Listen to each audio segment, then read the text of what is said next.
तो हेलो मेरे यार, आई एम सुप्रीम के इस अमेजिंग एपिसोड में आप सभी लोगों का स्वागत है। तो इस बार जो हमारे न्यू मेंबर हैं उनमें है @RKN004, @जानू गेमर 6195। तो आप दोनों का न्यू मेंबर के तौर पे स्वागत है। साथ ही जितने भाइयों ने रिज्वाइन कर अपने इस चैनल को अपना सपोर्ट दिखाया उन सभी का वेरी वेरी थैंक्स। तो जैसा कि हम सभी लोगों ने लास्ट एपिसोड में देखा था कि वह जो ठग था वह लास्ट टाइम लियन से मिला था और लियन उससे अपने पैसे मांग रहा था। तो उसने वहाँ पर लियन को एक जानकारी देने की बात कही थी और उसके कान में कानाफूसी कुछ कर रहा था। और इस एपिसोड की शुरुआत में हम देखते हैं कि वह विलियन के चारों ओर गोल गोल घूमकर उससे कह रहा होता है कि पहले बताओ आखिरकार तुमको वह दर्पण कहाँ से मिला। एक बार के लिए उस दर्पण को निकालो, मुझे देखने दो। मैं उसे एक महंगे कीमत पर खरीद सकता हूँ, उसे दो, मैं तुम्हें उसका अच्छा कीमत दूंगा। तो हम देखते हैं यहाँ पे लियन बताता है कि मैं वह नहीं बेचने वाला हूँ क्योंकि मैंने उस मिरर को वहाँ सामने के एक गिरवी रखने वाले दुकान से खरीदा है, और वो भी उसके इस मिरर के 3 गुने दाम पर 30,000 मिडिल कलर के प्रीमिडियल स्टोन से लेकर खरीदा है। तो यह सुनकर कहता है कि आखिरकार गिरवी पर उस दुकान पर इस मिरर को गिरवी किसने रखा था, क्या उसने तुम्हें कुछ बताया। तो लियन यहाँ उसे बहाना देते हुए बताता है कि मैंने सुना था कि वह एक 60 साल का बूढ़ा था जिसने वहां पर गिरवी रखा था उस मिरर को। यह सुन यहाँ पर यह नाटक करने लगता है, कहता है कि क्या 60 साल का बूढ़ा, जैसा मैंने सोचा था यह वही दर्पण है जो मेरे बाप ने गिरवी रखी थी, वह मुझे दे दो। वह मेरी बाप की आखिरी निशानी है। हेवन भी ऐसा ही चाहता था, इसलिए आज मुझे वह मिरर दिख गई। क्या तुम्हें पता है वह मिरर कौन सी मिरर है? वह मिरर मेरी माँ ने दहेज के तौर पर बाप को दी थी, मतलब कि लड़के पार्टी को देता है ना दहेज, उस टाइप से वह मिरर मिला था। वे दोनों बचपन से एक दूसरे के लिए ही बने थे और उनकी बचपन की वह प्रेम की निशानी थी। बाद में आर्थिक तंगी के कारण मेरे बाप ने उस दर्पण को बेच दिया था, लेकिन अपनी मृत्यु तक उसे वापस पाने की कोशिश में वह कि उस चीज़ को भूल चुके हैं, उसे प्राप्त नहीं कर पाए हैं। क्या तुम्हें पता है कि भगवान, तुम मेरी भावनाओं को समझ सकते हो कि किस तरह के मुझे लग रहे होंगे। प्लीज़ उस मिरर को मुझे सौंप दो, उसे मुझे दे दो, तुम मेरी स्थिति को समझ सकते हो। और इस तरह की लंबी लंबी कहानियां ये बनाते जा रहा होता है, कर रहा होता है। आज आखिरकार मुझे इस दर्पण को वापस पाने का मौका मिला है, तुम मेरी भावनाओं को समझ सकते हो, क्योंकि फादर्स डे आने में 108 दिन बचे हुए हैं सिर्फ, इसलिए मैं एक आज्ञाकारी पुत्र बनना चाहता हूँ और सच्चे दिल से उस मिरर को पाना चाहता हूँ, इसलिए मुझे वह सौंप दो। और हम देखते लिए इसकी कहानियों को सुनकर कह रहा होता है कि सचमुच में इसे होली रीजन की ओर से एक्टिंग अवार्ड मिलना चाहिए। लियन को लगता है कि होली रीजन से ये बिल्डा बिलोंग करता है। फिर तभी लियन इसी की बातों पर इसी को फंसाने के लिए कहता है, क्या बात कर रहे हो, लेकिन मेरे को तो उस दुकान वाले ने बताया कि जो वह मिरर का मालिक था वह किसी अपने लिए एक बीवी खरीदने के लिए पैसे लेने के लिए आया था। क्या वो तुम्हारी माँ हो सकती है जिसे उसने खरीदा था? क्या उसे कहीं बेच दिया था? हम देखते हैं ऐसी बेइज्जती सुनकर ये कहता है, ओ समझ गया, लगता है मुझे कोई गलत फहमी हुई, वह मेरी कहानी नहीं है तब। और हम देखते हैं फिर यहाँ लियन कहता है, चला मेरे को इस दर्पण को किसी भी तरीके से कोई लेन देन नहीं करना है, मुझे कुछ काम है इसलिए मैं जा रहा हूँ, फिर कभी मिलूंगा। हम देखते हैं उसे जाते हुए देखिए हड़बड़ा जाता है, कहता है वैसे वैसे रुको रुको रुको, अभी भी यहाँ पर तुम घूम रहे हो, क्या तुम्हें रेडमून की सिटी में हुई गड़बड़ियों के बारे में कुछ पता है? हम देखते हैं सुनकर लियन कहता है, आप क्या क्या उनसे बड़ी गड़बड़ी होगी? क्या जियांग परिवार की मुखिया जो थी उसका हत्या कर दिया गया, या फिर जियांग परिवार की जो रूबिंग की माँ है वो उसका अपहरण कर दिया गया है? और लियन के मन में चल रहा होता है ये लालची कमीना घिनौने चाल चल रहा है मुझसे वो दर्पण लेने के लिए। और हम देखते हैं बता रहा होता है कि बीच में टोकना बंद करो, क्या तुम्हें गोडेस भाग गई है इसके बारे में कुछ भी पता नहीं है? और वह देखते उछल उछल के सारी जानकारियां लिए इनको बता रहा होता है और कहते जा रहा होता है कि मुझे अभी अभी अपने संगठन से खबर मिली है कि जो गोडेस जियांग परिवार की थी वो अचानक गायब हो चुकी है, अचानक कहीं चली गई है। अब पूरा जियांग परिवार सदमे में है और रेडमून सिटी को पूरी तरीके से बंद कर दिया गया है, किसी को भी बाहर जाने की अनुमति नहीं है। और यहाँ तक कि सभी बाहरी स्थानीय टेलीपोर्टेशन चैनल से उन सभी को सील कर दिया गया है। जरा सोचो, उसके लिए शादी का प्रस्ताव लाने के लिए यहाँ पर टूर्नामेंट कराया गया था और यहाँ पर जियांग परिवार की लड़की अचानक गायब हो गई है। यह बहुत बड़ा मजाक नहीं होगा? हम देखते हैं यहाँ पर ये सुन लियन कहता है, लेकिन लगता है तुम्हारी बातों को सुनकर कि तुम काफ़ी खुश हो, क्या गोडेस की ऐसी स्थिति में तुम्हें काफ़ी अच्छा महसूस हो रहा है? ऐसा चेहरा तुम बना रहे हो इतना गौरवान्वित। ये कहता है, नहीं, आखिरकार तुम किस तरीके से देख रहे हो, क्या तुम मुझे नहीं देख पा रहे हो? कितने आश्चर्य की बात है, क्या तुम्हें पता है कि गोडेस कहाँ होंगी, किस स्थिति में होंगी? सुबह की गर्म दूध उन्हें मिला होगा कि नहीं? कहीं वह भूखी ना हो? और उन्हें तैयार होने के लिए कुछ अच्छे कपड़े मिले होंगे कि नहीं? क्या उन्होंने बत्तख का मीट खाया होगा? अच्छे से खाना पीना हुआ होगा? उनकी थकान को दूर करने के लिए आराम करने लायक होटल भी मिला होगा कि नहीं? पता नहीं वह कहाँ होंगी, उदास होने पर उन्हें कोई सहारा देने वाला होगा कि नहीं? हम देखते इसे इतने नाटक करते हुए देख लियन कहता है, ओए ओए ओए, मैं समझ गया, लेकिन फिर भी मैं तेरे को यहाँ पर वह मिरर किसी भी कीमत पर नहीं देने वाला हूँ। और हम देखते हैं कि लियन बढ़ने लगता है तो इसको पीछे करने लगता है, अरे भाई तुम्हें पता नहीं है, बस दर्पण पर एक नज़र पड़ते ही मुझे पता चल गया था वह एक अशुभ है, श्रापित कि आर्टिफैक्ट है, तुम्हें उसे मुझे सौंप देना चाहिए। वह विपत्तियों को लाने वाली चीज है, इससे तुम्हारा बहुत ज्यादा खर्च होगा, तुम्हारे ऊपर मुसीबत ही आएंगे। मुझे वह दर्पण दे दो, मैं एक शक्तिशाली अल्केमिस्ट को ढूंढकर उस पर छिड़काव करवाऊंगा और टोना टुका कर उसका उस नुकसान को खत्म करवाऊंगा। हम देखते लिए आगे बढ़ते हुए कहता है कि अफसोस ऐसा नहीं हो सकता है, अगर तुम्हें वह दर्पण चाहिए तो इसके बदले में कुछ देना होगा। तो यह सुनकर कहता है, ठीक है बता तुझे क्या चाहिए। उस हानिकारक वस्तु को रिफाइन करके उसकी अशुद्धता को हटाने के लिए और इस दुनिया को बचाने के लिए मैं तुम्हें आकाश से तारे भी तोड़ कर ला कर दे सकता हूँ। बताओ तुम्हें क्या चाहिए? तुम्हें जो भी चाहिए होगा इस मिरर के बदले मैं वैनली वह ला कर तुम्हें जरूर सौंपूंगा, इसलिए उस मिरर को मुझे दे दो। तो हम देखते हैं लियन सीधे सीधे इसे बता देता है कि अच्छा तो तुम्हारा नाम वैनली है, इतने बार मिल चुका हूँ लेकिन तेरा नाम नहीं मालूम था। दरअसल इसके बदले में तुम्हें मुझे बस सिर्फ 20 ईस्ट सी मून पर्ल्स ला कर देना है, 24। और हम देखते हैं ईस्ट मून सी का नाम सुनकर ये बंदा कहता है कि क्या, ईस्टर्न मून सी पर्ल्स, और वो भी 24। और हम देखते हैं कि इसके बारे में सुनने के बाद वो बंदा कहने लगता है आखिरकार तुम ये चीज़ें क्या मांग रहे हो, ये तो बहुत ही ज़्यादा कीमती है, यह पूर्वी सागर का एक अनमोल खजाना है, इनमें से प्रत्येक अनमोल मोती है और तुम 24 के 24 एक साथ मांग रहे हो। तो तुम्हें पता भी है इनको ये 24 के एक साथ लाने से क्या होता है, एक चांदनी रात की चांदनी पुल उभर कर आती है और एक अजीब सा अदृश्य नजर आता है। इसके जो इफेक्ट है बहुत ही ज़्यादा मतलब कि अजीबो गरीब है, ऐसा कहा जाता है। इसका मूल्य कई 9 टीयर के आर्टिफैक्ट से भी अधिक होगा। आप कहीं मुझे धोखा तो नहीं दे रहे हैं जो इस तरह की चीज़ मांग रहे हैं? और इसके सामने जो दुकान में खड़े होते हैं वो दुकानदार सोच रहा होता है कि ये दोनों कुछ खरीदने वाले हैं या फिर नहीं, आखिरकार मेरे स्टॉल के सामने खड़े होकर ये क्या बकबक किए जा रहे हैं। और लियन कहता है कि भाई वेनली, अगर तुझको वह वाकई चाहिए मिरर तो मेरे को यहाँ पर वह बॉल मोतिया ला कर देना होगा, ना कि अगर तुम यहाँ पर सिर्फ एक मार्शल सोवरेन के चाटकुरे बनकर रहोगे और ऐसे ऐसे बातें करते रहोगे तो मैं यहाँ पर तुम्हें वो मिरर तो बिल्कुल नहीं देने वाला हूँ। ये सुनकर कहता है और तुम अभी भी कुछ नहीं समझ पा रहे हो? अरे यार, एक मामूली मार्शल आर्टिस्ट और बिगड़ेल बच्चे हो तुम, आखिरकार तुम्हारे जैसे बच्चे के पास वह दर्पण बिल्कुल भी नहीं रह सकता है, उसे तुम मुझे दे दो। हम देखते लियन आगे बढ़ते हुए कहता है कि मैंने कहा ना, अगर तुम्हें वह चीज़ चाहिए तो वह ला कर देनी होगी, जीवन कठिन है, जाहिर सी बात है, अगर तुम्हें यहाँ पर एक चीज़ चाहिए तो दूसरी चीज़ तो देनी ही पड़ती है। क्या तुम्हें इतनी सी बात समझ में नहीं आई है? हालांकि मेरा ग्रेट जो सोरोडक्स क्लाउड मिरर है, वह उस मिरर का नाम है, एक अनमोल वस्तु है, इसके बारे में मैं भी जानता हूँ, ऐसी चीज़ नहीं है जिसे मैं यहाँ पर ना जानता हूँ। अगर तुम्हें वह चाहिए तो तुम्हें शर्त के अनुसार उन 24 ईस्टर्न मून पल्प्स को भी कहीं ना कहीं से खोज कर लाकर मुझे देनी होंगी। तो हम देखते हैं उसके पीछे भागते हुए कह रहा होता है तुमने क्या कहा, क्या उस दर्पण का नाम तुमने क्या कहा, वह गोधूल बादलों वाला मिरर है, आखिरकार तुम क्या सच कर रहे हो? लियन कहता है कि दर्पण पर एक छोटी छोटी अक्षरों में यही तो खुरेद कर लिखा हुआ था, इसलिए मैं इस मिरर का नाम जानता हूँ, मुझे तो यही लगा अगर यह यही मिरर है। तो फिर यह सुनकर वह हैरान हो जाता है, कहता है कि अगर कुछ महीने पहले की बात होती तो शायद कोई रास्ता मैं निकाल सकता था, लेकिन तुम जानते हो कि लगभग सभी ईस्टर्न सी मून पल्स इस समय जियांग परिवार की मुखिया रुओ होंग यू के हाथों में है। लियन कहता है वाह भाई वेनली, तुम्हारी जानकारी तो वाकई बहुत अच्छी है, तुम्हें यह चीज़ पहले से मालूम है? तो सुन कहता है क्या तुम्हें भी इसके बारे में पहले से पता था? उससे बातें करते हुए कहता है कि मैं आपको बता दूं, रुआन हेंग्यू के पास अभी भी उनमें से केवल 18 ही हैं, 24 नहीं 18 है उसके पास। मूल रूप से पूर्वी ईस्टर्न सी के व्यापारी गठबंधन एकत्रित कुल संख्या इतनी ही हुई। यहाँ पर जितने व्यापारी वाले बेचने वाले उनसे मिला जुला कर भी उसे 18 मोतियाँ ही मिली है, लेकिन वह मोतिया वह यूं ही नहीं देगी क्योंकि वह यहाँ पर रुओ बिंग के विवाह के दहेज के तौर पर उसे देने वाली है और दहेज वाले सामान को लेना इतना आसान नहीं होगा। लियन कहता है क्या दहेज के तौर पर? तो वह कहता है हाँ बिल्कुल दहेज के तौर पर, अगर तुम वहाँ पर उस चीज़ को पाना चाहते हो तो बहुत ज़्यादा ही मेहनत करनी पड़ेगी। तो फिर हम देखते हैं यहाँ पर वो उसे एक जेट पेंडेंट देता है और कहता है कि तुम उसके दहेज के कुछ लिस्ट को देख सकते हो और समझ सकते हो कि क्या क्या वो उसे देने वाली है। तो हम देखते हैं दहेज की लिस्टों को लियन देख रहा होता है कि लिए उसे दहेज के तौर पर क्या क्या मिलने वाला है उस बंदी से शादी करने वाले को। और यहाँ पर ये बंदा कह रहा होता है कि तो क्या आप विवाह प्रतियोगिता में शामिल होने के लिए एक्साइटेड है? ईस्टर्न सी मून पर्ल है इसमें शामिल, लेकिन अन्य वस्तु की तुलना भी नहीं की जा सकती है, वह भी काफ़ी ज़्यादा कीमती है लेकिन उस मोती के बराबर की कीमती नहीं है। और जब आपकी मोतियाँ दहेज के तौर पर मिलेंगी तो साथ में और भी कई सारे रिफाइनिंग वस्तुएं मिलेंगी, लेकिन अगर आप किसी अन्य तरीके का इस्तेमाल करना चाहेंगे उस मोती को लेना तो बहुत ज़्यादा ही मुश्किल होगा। तो लियन उन लिस्टों को देखकर कहता है कि भाई वेनली, क्या आपको इन खजानों और सुंदर सुंदर जो दिलचस्प चीज़ें हैं शामिल उनमें कोई इंटरेस्ट नहीं गया? तुम्हारा भी इंटरेस्ट इन मोतियों में ही था, ऐसा लगता है तुम्हें देखकर।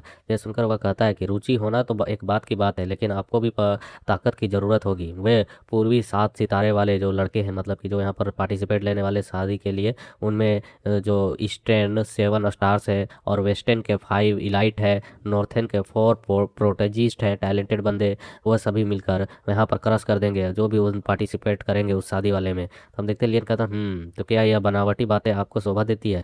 अगर इन सभी चीज़ों के बारे में जानते हो तो जाओ कोई रास्ता निकालो और उस मोती को लाकर दो, तभी मिलेगा। मतलब शॉर्टकट में मैं तो यही कहना चाहूँगा, ईस्टर्न सी मून पर्ल मोती ला कर दो तभी वह दर्पण दूंगा, वरना नहीं दूंगा। यह सीधी सीधी बात है, इसे समझो कर, मतलब कि अच्छे से दिमाग में रख लो। यह सुनकर कहता है अरे रे मत जाओ, आखिरकार तुम इतनी जल्दी जाते क्यों हो, जाओ भागने क्यों लगते हो, पहले बातचीत तो कर लो। तो लियन इसकी ओर पलट कर देखता है और ये बंदा कर रहा होता है भाई ली इसे देखो तो पहले, और मतलब वो लियन को कुछ दिखा रहा होता है और हम देखते हैं लियन जैसे इसकी ओर देखता है तो यहाँ पर एक आई टेक्निक का इस्तेमाल कर रहा होता है और लियन को ट्रैप करने की कोशिश करता है। लियन जैसे ही एक कीबोर्ड वाले जैसे एरिया में ट्रैप होता है तो लियन इसे देखकर कहता है ये आंखों की टेक्निक मुझ पर इस्तेमाल कर रहा है ये बंदा। और हम देखते हैं लियन फिर अपनी आई टेक्निक का इस्तेमाल करता है जो कि होती है तियानसू एम्पायर की एक तानाशाही कहावत वाली टेक्निक। और हम देखते हैं लियन की जैसे ये रेड आई टेक्निक एक्टिवेट होती है तो इसी के साथ हम देखते हैं यहाँ पर इस बंदे ने जो अपना कीबोर्ड बनाया हुआ होता है वह ब्रेक होने लगता है और उल्टा यही लियन के ट्रैप में फंसने लगता है। और लियन कह रहा होता है कि गुआन यू से पहले आपको एक बड़ी तलवार की ज़रूरत होती है, मतलब कि किसी और को ट्रैप करने के लिए तुम्हें पहले उसे ताकतवर होना पड़ता है। और हम देखते हैं लियन ने इसे अपने ट्रैप में फंसा लिया होता है। लियन कहता है कि बिल्कुल सही समय है, मुझे अभी और इसी वक्त इसके बारे में सारी जानकारियां जान लेनी चाहिए। और यह तेजी के साथ इसके माइंड को कंट्रोल करते हुए इसके माइंड को रीड करने लगता है। हम देखते हैं इसके भेजे में घुसता है और इसकी पूरी जो मतलब कि खंगाल पूछती होती है, पोथली होती है, पतरा उतरा सब कुछ पढ़ लेता है कि कब पैदा हुआ, कहाँ का रहने वाला है, क्या क्या काम धंधा करता है। तो हम देखते हैं लियन को कई सारी चीज़ें इसके बारे में पता चलती है जहाँ इसे कल्टीवेट करते हुए देखता है आर्टिफैक्ट के साथ। इसके सामने किसी बड़े फिगर वाले बंदे को भी देखता है जहाँ ये झुका हुआ होता है। और लियन कहता है कि आखिरकार मैं श्योर हो गया, इस बंदे के मेमोरीज में इन सभी चीज़ों को देखकर मैं बता सकता हूँ कि यह होली रीजन का बंदा है, यह व्यक्ति वास्तव में होली रीजन का ही है। और फिर उसकी नज़र एक और पड़ती है जहाँ पर एक बुक रखी हुई होती है और जिस पर कई सारे सील्स और चैन्स बंधे हुए होते हैं। और लियन इन्हें देखकर कहता है ये क्या, ये तो रेडियंट लाइट सील लॉक है। और यह इस लॉक के बारे में बताता है कि या मैं इस लॉक को देखकर यह बता सकता हूँ कि यह उस व्यक्ति की मतलब काम है जो एक ही व्यक्ति कर सकता है इस तरीके के चेतना को लॉक करना, मतलब कि किसी की यादों को सील कर कर रखना। इसके यादों के कुछ मेमोरीज के कुछ हिस्सों को यहाँ पर लॉक कर कर रखा गया है जो इंपॉर्टेंट जानकारी होगी। और लियन कहता है पूरी दुनिया में इस तेजस्वी प्रकाश वाले लॉक को देखकर मैं एकमात्र व्यक्ति का नाम बता सकता हूँ, वह होता है युआन गाओहान का गुरु तियान झाओनजी है, जो कि होली रीजन की राजधानी में एकांत में रहता है और कल्टीवेट करता है। आई थिंक युवान वही बुढ़े का बात कर रहा है क्या, या फिर किसी और फिगर का। और हम देखते हैं लियन कहता है कि इसमें कोई आश्चर्य की बात नहीं है, उसने यहाँ पर जो मेरा ग्रेट आर्टिफैक्ट था गोधुल बादल वाला मिरर, उसे इतनी आसानी से पहचान लिया। तियान झोंजी ने किसी बड़े रहस्य को लेकर यहाँ पर इसे भेजा है लेकिन इसने यहाँ पर उसे सील कर कर दिया है। ठीक है, मुझे यहाँ से चलना चाहिए। और हम देखते हैं इसे बीच मार्केट में छोड़कर लियन जाने लगता है और वहाँ के बंदे कर रहे होते हैं इसे क्या हुआ भाई, आदमी इस तरीके से अटक क्यों खड़ा है। लियन के बारे में बातें चल रहे होते हैं, यह मामला बहुत ही इंपॉर्टेंट है, मुझे सावधानीपूर्वक तरीके से आगे बढ़ना होगा। और तभी हम देखते हैं इसे लियन के जाने के बाद यहाँ पर अवतार कहता है कि ये क्या हुआ अभी मेरे साथ क्या हुआ, क्या मेरे ने इसी कोइंसिडेंस में किसी ने अभी जांच पड़ताल की, या किस तरीके की भयानक चुनौती थी, मैंने पहले इस चीज़ का कभी सामना नहीं किया था। और हम देखते हैं एलियन को ही खोज रहा होता है, कह रहा होता है अभी अभी मेरे इसी कोइंसिडेंस को रीड किया गया है, उसमें दखल दिया गया है, मैं इस चीज़ को साफ साफ फील कर सकता हूँ। सौभाग्य से मेरी जो चेतना थी वहाँ पर लॉर्ड तियान झाउंजी के सील के द्वारा सील कर दी गई थी। पहली बार जब वो मोहर लगा रहे थे, मेरे यादों को कुछ सील कर रहे थे, तो मुझे लगा था ये कुछ ज़्यादा ही मतलब कि देखा जा रहा है, इस पर मतलब कि शक्ति बढ़ती जा रही है, ज़्यादा ही सिक्योर होकर जाया जा रहा है, ये सब बेकार है, इसकी ज़रूरत नहीं पड़ेगी। लेकिन आखिरकार मुझे यहाँ पर इस तरीके की चीज़ का भी सामना करना पड़ा, मैंने इसके बारे में बिल्कुल भी नहीं सोचा था। और फिर वो कहता है 1 मिनट भागते हुए मुझे वह एशियंट खजाना किसी भी तरीके से चाहिए, वो मुझे लाना ही होगा, वो मुझे प्राप्त करना ही होगा, मुझे उसे हासिल करना है। उसके बाद फिर हमें यहाँ पर राइटर के द्वारा कुछ चीज़ों के बारे में बताया जाता है कि वैली की जेड स्लिप की जानकारी बहुत पहले ही मिल गई थी। अगले दिन मतलब कि उसने जेड स्लिप वाले बातें अगले दिन बहुत ज़्यादा ही फैल गई शहर में और उसमें कई सारी चीज़ें शामिल थी जिनमें आपका था true dragon, secret jade, 9 tier के प्रोपाउंड आर्टिफैक्ट और 18 स्टेन सी मून पर्ल और heavenly blessing, bone replacement, imperial peel और जियांग परिवार की मार्शल पवेलियन की में एंट्री लेने के मौका और वहां से एक टेक्निक स्वतंत्र रूप से चुनने का और सीखने का मौका। और साथ ही असली ड्रैगन का मतलब असली जो खजाना था वह तो एक एशियन ड्रैगन का मूंछ था, जो कि बहुत ही ज़्यादा हाई टीयर का क्वालिटी का आर्टिफैक्ट माना जा सकता है वस्तु, जिसे प्राप्त कर कर तुम यहाँ पर डिवाइन रियलम में भी पहुँचने के मिस्टीरियस को चीज़ों को सीख सकते हो या फिर प्राप्त कर सकते हो। इसे न केवल युवा जनरेशन के मतलब कि जो बंदे थे वह अट्रैक्ट हुए हैं, बल्कि जो मतलब कि ओल्ड एल्डर्स थे उन्हें भी इस ड्रैगन के मूंछ ने अट्रैक्ट किया है, क्योंकि यह कल्टिवेशन के लिए बहुत ही ज़्यादा इंपॉर्टेंट चीज़ है। वह 9 टीयर के किसी मिस्टीरियस आर्टिफैक्ट से भी कई गुना अधिक मूल्यवान चीज़ है। और जो कि यहाँ पर और भी एक चीज़ है इसमें शामिल की हुई है, एक 9 टीयर की मिस्टीरियस आर्टिफैक्ट है जो कि हुआन सांग लॉर्ड के द्वारा रिफाइन किया गया हुआ है, एक स्वॉर्ड, एक कृपान, मतलब कि एक अजीब सा हमला करने वाला वेपन। और वह बताता है यहाँ पे मतलब कि बातें और भी चली जा रही होती है, लंबी चौड़ी हुई है यहाँ पर बात ही। और वह बता रहा होता है कि पूर्वी सागर के चंद्रमा के मोती के बारे में भी जो चीज़ें हैं और भी ज़्यादा तेज़ी से फैली है, क्योंकि जो वेस्टर्न सी के 18 मोतियाँ हैं उन्हें उनके बारे में कहा जाता है जब उन 24 मोतियों को एक साथ लाया जाएगा तो एक मिस्टीरियस फेनोमेना फटेगा और तुम्हें इस तरीके की वहाँ पर एक एनर्जी दिखाई देगी, एक इस तरीके के मून चमकेगी जो तुम्हें एक अजीब सी पावर देगी, जिससे तुम एक रियलम अपर हो सकते हो, ब्रेक थ्रू कर सकते हो। और साथ में वह तुम्हारी नेगेटिव एनर्जी को खत्म करने की भी कार्य करेगी, तुम्हारे अंदर से किसी भी तरीके से कभी भी कोई डिमोनिक एनर्जी को क्रिएट होने नहीं देगी। इसीलिए एलियन उसकी खोज में लगा हुआ है। और यहाँ पर और भी चीज़ें बातें चल रही होती, लोगों को क्या करा होता है वहाँ पर। और एक हाई टीयर की पील भी दी गई है जो कि तुम्हारा यहाँ पर 30% चांसेस बढ़ा देगा मार्शल सोवरेन में ब्रेक थ्रू करने के लिए। और अगर उस पर्ल की उस पील की बात की जाए तो वह किसी 9 टीयर के पील के बराबर की मूल्यवान कीमती है। और जियांग परिवार के यहाँ पर मार्शल आर्ट ग्रंथों की बात की जाए तो वह तो एक अलग ही लेवल की चीज़ है। उसके बारे में कहा जाता है कि अगर उनके तुम्हारी फैमिली के टेक्निक्स में से कोई एक टेक्निक भी है तो तुम एक्सपर्ट माने जा सकते हो और अपने आप को इस देश में, इस शहर में मतलब कि ऐसा एक जन्मे हुए व्यक्ति मान सकते हो जो बाकी से लोगों से काफ़ी हायर अप पे है। इनमें से किसी भी ए में एक महारत हासिल करना दुनिया में खुद को मतलब कि दूसरे लोगों को खुद के सामने नीचा दिखाने के लिए काफ़ी है। कोई कहता है अरे बाप रे, आखिरकार यहाँ पे अनगिनत पील्स और आर्टिफैक्ट्स भी जो इसमें शामिल है, अगर इनका लिस्ट बनाया जाए तो यह किसी एक सेक्ट के आधे प्रॉपर्टी जितनी होगी। प्रॉपर्टी इतना सब कुछ दिया जा रहा है दहेज के तौर पर। और फिर हमें एक अलग जगह के पगोड़ा वाले जिस टाइप के एक घर को दिखाया जाता है और उसके बारे में बताया जाता है कि यह जो है landmark of the red moon city है और यह क्वांगफिंग मिग्यू पवेलियन है उन्हीं का, जहाँ पर शादी वगैरह शायद होगा या कंपटीशन वगैरह, नहीं शादी वगैरह। यहाँ पर फिलहाल तो इस घर के अंदर कुछ लोगों की बातें चल रही होती है या उन्हीं का रेड मून सिटी के लोगों का एक छोटा सा घर है जो यहाँ के मालिक है। और वहाँ पे कह रहा होता है जीमाओ, क्या तुम अपने चाचा को यहाँ पर नाराज करना चाहते हो? और वहाँ पर बातें चल रही होती है, कह रहा होता है कि मैं ऐसा करने की हिम्मत नहीं करूँगा। चाचा रेडमून सिटी के सिटी लॉर्ड है जिनका विश्वास और सम्मान पूरी दुनिया में है। मैं उनके मतलब के लिए उनके लिए एक हीरो की तरह हूँ, तो मैं उन्हें क्यों ही नाराज करना चाहूँगा। मैं हमेशा अपने आदर्शों का पालन करता हूँ और मार्शल आर्ट के मार्ग पर कभी भी लापरवाही करने की हिम्मत नहीं करता हूँ। और हम देखते हैं ये बातें यहाँ पर एक लेडी कर रही होती है एक फॉक्स को पकड़े हुए, उसके सामने कोई और बंदा अभी तक बोल रहा था और ये लेडी बोल रही थी चाचा को नाराज करोगे क्या? और यही बोलती है कि तुमने अपने चाचा और चाची को, अपने बड़े भाई को भी कभी निराश नहीं किया है, तो आज क्यों? आखिरकार तुम आज इस तरीके से चीज़ों को क्यों करना चाहते हो? यदि आपको लगता है कि मेहनत करने से आप भविष्य में और भी उपलब्धियां प्राप्त कर सकते हैं तो इसके बावजूद भी आप यहाँ पर उसमें क्यों पार्टिसिपेट करना चाहते हैं? और फिर हमें एक झिंगुर बंदे को दिखाया जाता है जो बहुत ज़्यादा शरीफ बन रहा होता है और इसके बारे में बताया जा रहा होता है स्टेन सी के जो 7 सितारे कहे जाते हैं ना, उनमें से एक टॉप पर आता है और ये भी रुआन फैमिली का है और इसका नाम जीमाओ है। तो ये जीमाओ जो होता है वह कह रहा होता है कि हाँ, मैं चाची की शिक्षाओं को याद रखूंगा, लेकिन मेरे दिल में एक गांठ है, उसे उससे मेरा दिल जो है भारी होता जा रहा है। मुझे उम्मीद है कि चाची उसे सुलझाने में मेरी मदद करेगी। तो इसके आंटी जो होती है वह कहती है कि क्या यह सब कुछ रूओ बिंग के बारे में है? तुम उसे पसंद करते हो इस वजह से? यदि आप तुम सचमुच में यहाँ पर महानता को प्राप्त करना चाहते हो तो तुम्हें मार्शल आर्ट के शिखर की ओर बढ़नी चाहिए, ना कि किसी महिला की ओर अपनी पसंद को बढ़ाना चाहिए। और हम देखते हैं इसकी आंटी बता रही होती है कि रुआन परिवार के सबसे बड़े बेटे और 7 सितारों के लीडर के होने के बावजूद तुम्हें यहाँ पर रोमांच को लेकर परेशानी हो रही है। तुम्हें यहाँ पर निराश नहीं होनी चाहिए। तुम्हारे पीछे तो कई सारी लड़कियां पहले से ही पड़ी होंगी, तो तुम इसके पीछे क्यों पड़ना चाहते हो? और इसके बारे में बताया जाता है रुआन परिवार की श्रीमती रुआन हेंगजू है, रेडमून सिटी की सिटी लॉर्ड की वाइफ है ये।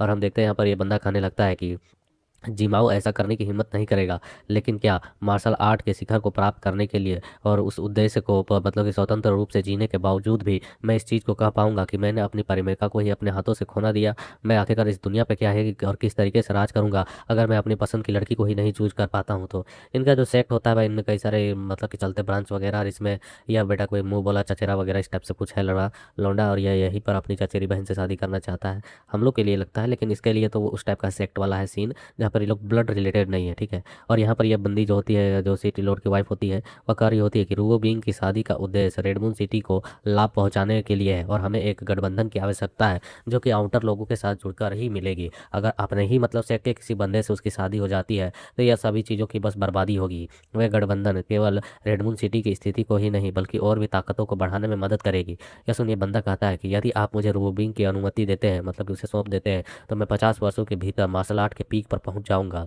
मैं इस चीज़ का वादा करता हूँ।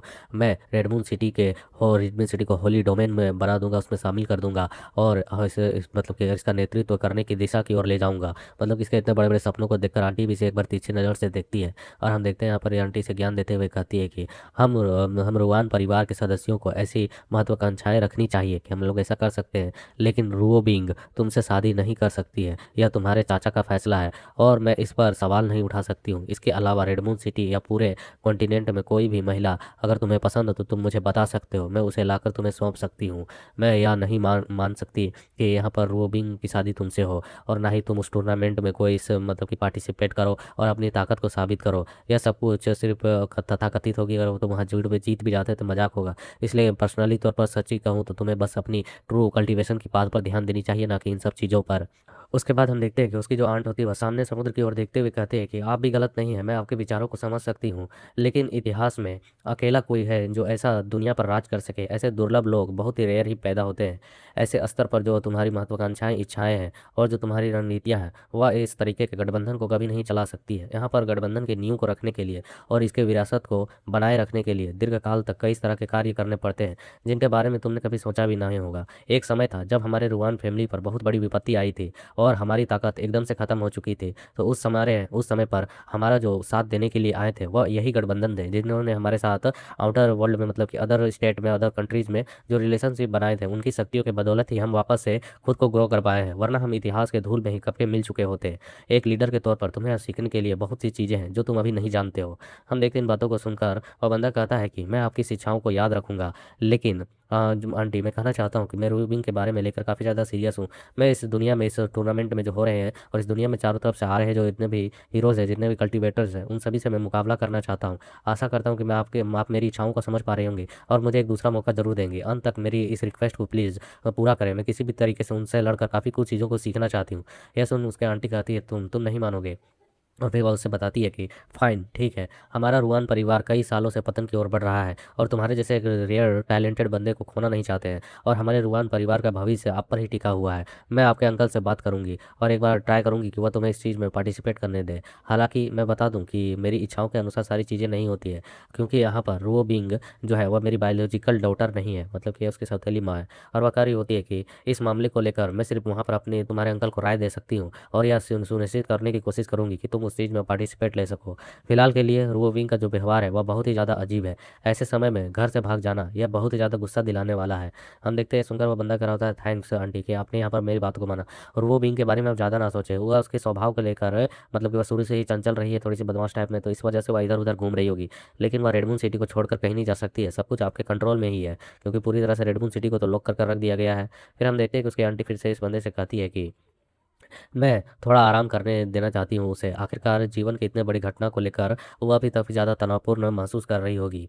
मैं तुम उस चीज़ में पार्टिसिपेट ले सको, इस चीज़ के लिए सुनिश्चित करने के लिए तुम्हारे अंकल से बात करने के लिए जाऊँगी, इसलिए अब तुम यहाँ से जा सकते हो। मुझे विश्वास है कि जो रूबिंग की शादी है वह तुमसे भी हो सकती है, लेकिन तब जब तुम उन सभी कल्टिवेटर्स को हराकर टॉप पर अपना स्थान बनाओगे। शायद तब उस समय पर अंकल भी तुम्हारे खिलाफ ना जाए, क्योंकि इस तरीके से अगर तुम वहाँ पर टॉप पर खड़े होते हो तो कोई भी इस चीज़ को दिखा सकता है और ये बता सकता है कि हमारा जो रुआन परिवार है वह इस दुनिया में वापस से अपनी शक्ति को प्राप्त करने के शिखर पर पहुंच चुका है। हमारा रुआन परिवार भी कम नहीं है।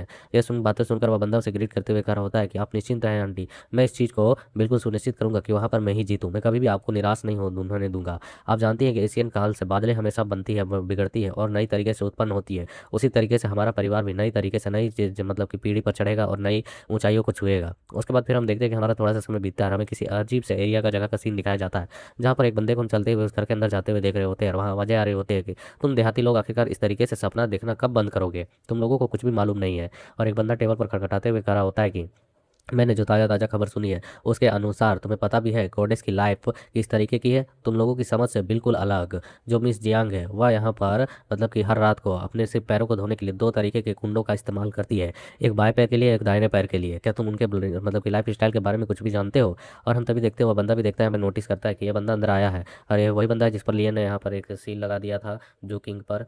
और हम देखते हैं यहाँ पर जुकिंग को देखकर वो बंदा कह रहा होता है, ओए भाई जुकिंग, मुझे उम्मीद नहीं थी कि तुम यहाँ पर भी रेडमून सिटी में आए हुए होगे। तो ये बंदा एकदम मतलब थकाहारा लग रहा होता है, कहता है हाँ हाँ हाँ, तो ये हो रहा है यहाँ पर जेई फेंगपिंग, आखिरकार तुमने कब से चुगली करना शुरू कर दिया है, बातचीत करना इस तरीके की चीज़ों पर। तो वह बंदा कहता है, अरे यार मैं यहाँ पर जो विवाह में होने वाली प्रतियोगिता है उसे देखने के लिए आया था, लेकिन यहाँ काफ़ी ज़्यादा ऊब चुका हूँ, इसलिए मैंने सोचा कि कुछ ताज़ी ताज़ी जानकारियों को ही लोगों के साथ बांटा जाए। आखिरकार तुम यहाँ पर किंग पवेलियन में क्या कर रहे हो? आखिरकार तुम यहाँ पर क्यों आए हुए हो? क्या कोई आवश्यक आवश्यक चीज़ है जो चीज़ यहाँ पर बात करने के लिए आए हुए हो? तो वह बंदा आगे की ओर बढ़ते हुए कहता है कि मुझे कुछ ज़रूरी काम निपटाने हैं, इसलिए मैं यहाँ से जा रहा हूँ। ठीक है, मैं यहाँ पर और मतलब कि इतना ज़्यादा भी तुम्हें एक्साइटेड होने की जरूरत नहीं है, मुझसे बातचीत करने की नहीं। और हम देखते हैं थके हारे एक रूम की ओर बढ़ रहा होता है, तो उसे जाते हुए देखे बंदा खड़ा होता है टोपी वाला। ऐसा लगता है कि जूकिंग काफ़ी ज़्यादा सीरियसली तौर पर इंजर्ड है। आखिरकार मैंने इस बंदे को कभी इस तरीके से निराश नहीं देखा। आखिरकार इसकी फाइट किस बंदे के साथ हुई होगी। और फिर इस बंदे को देखते हैं जो अपने पास एक जेट पेंडेंट निकालता है और वहाँ गेट के दरवाजे को खोलता है और कहता है कि भाई ली मैं आ गया हूँ। और ये लगता है बंदा थक हार कर यहाँ पर पहुँचा है। और हम देखते हैं लियन के कमरे पे आया होता है, जहाँ पर लियन शांति से बैठा हुआ होता है और लग रहा होता है कि कल्टीवेट कर रहा है। और यहाँ पर नीचे राइटर के द्वारा लिखा हुआ आता है कि जूकिंग उनके पुनर्मिलन में क्या संदेश लेकर आया होगा। इसके बारे में तो नेक्स्ट एपिसोड में पता चलेगा।